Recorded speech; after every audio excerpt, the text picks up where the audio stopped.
Davies explored the general problem of miscarriages of justice, the interaction between the police and prosecutors, challenges associated with presenting statistical and medical scientific evidence in court, the limitation of appeals due to procedural strictness, and of course the recent criticism of the CCRC with a specific focus on the time it takes the CCRC to process the applications it receives. But Exeter University Miscarriage Database lists nearly 500 people wrongfully imprisoned. And astonishingly, wrong forensic evidence is responsible for 81 cases. It is important to note that this figure only includes convictions that have been overturned.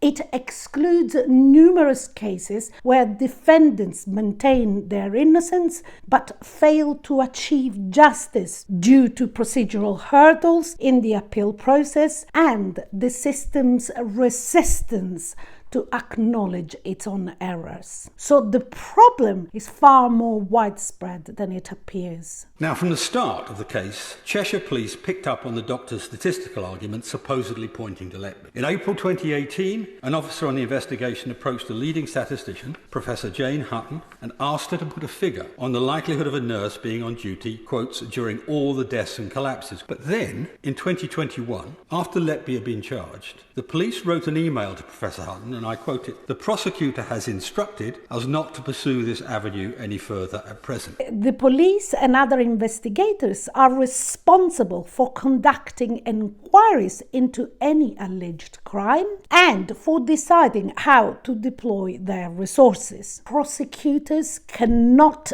direct the police or other investigators. While it might have been convenient for the police to use this as an excuse, they could have in fact pursued this line of inquiry independently, regardless of the CPS directions or suggestions. In 2011, the Law Commission made a number of recommendations on precisely the handling of expert evidence. There's even a section in it entitled "Inferring Murder from Unexplained Infant Deaths." These recommendations have not made it into law nearly 15 years later. It's past time this was put right. There is case injustice in my view for a retrial, but there is a problem, is that much of the evidence was available at the time, but it was simply not presented to the jury.